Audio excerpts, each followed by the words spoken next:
Here are three ideas that are going to rewire how we think about post-sales. Number one deep dive that I wanted to get into today is the idea of recurring revenue, specifically that word recurring.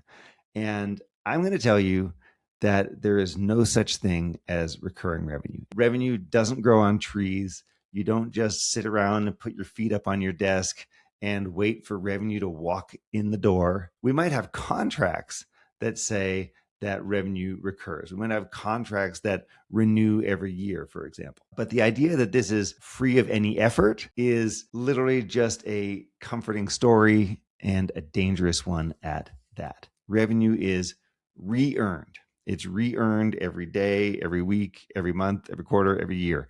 You've got to re-earn it. This is a concept that I call active retention in the book. So, and it's in contrast with passive retention. So passive retention would simply be the idea that, yes, the revenue grows on trees. I'm just going to kick back and watch the revenue come in and count my money as it accumulates. Active retention says this is a process. This is a pipeline. We've got to make sure the customer is getting what they want and what they expected and what they bought. And I have to have rigor around how I'm approaching my job. Anytime you get stuck in this idea that there is recurring revenue, that we don't really have to work for the renewal, that it's just magically going to reappear, that the customer is going to call us if they need us, that the client's going to re-up, I want you to realize that that's potentially causing a lot of friction for you, for your customer, and for the rest of your company. Okay. Deep dive idea number 2 is what I call value before revenue, AKA why revenue isn't a bad word. And if you are getting revenue, it doesn't mean you're becoming a salesperson. I have come across a lot of account management and CS leaders who seem that they don't like to talk about revenue. They seem almost allergic to revenue. And they get very uncomfortable talking about revenue as well. And I'm here to tell you, and this book shows you that is not true. Those are not either or. And in fact, we can change how we think about that. And when we change how we think about that, we're able to deliver more value to our customers and more revenue to our companies. Our job in account management is to make sure that the value is well-defined, well understood, and documented to the point where the customer says, oh, yes, we got all this value, therefore we're going to pay you in exchange. The value exchange is revenue, right? Customers giving us revenue in return for the results that it is that they are wanting. The concept in the book is called the value revenue chain. The value revenue chain gives us a concrete way of implementing value before revenue.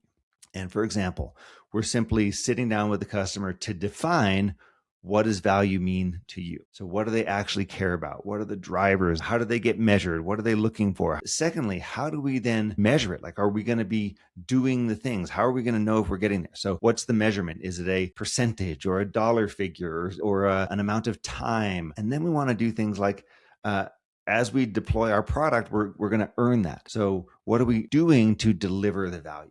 So you see the sequence here.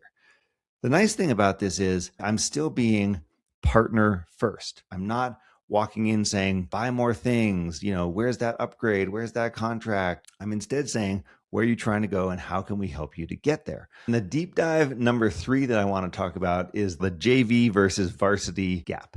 The model that I use and what I talk about in the growth department is that we have a major structural break between new business sales and then post-sales, AKA account management. So I make this distinction in the growth department about these two. And looking at the new business sales team is kind of looking at the varsity team. They have all sorts of great systems. They have great coaching.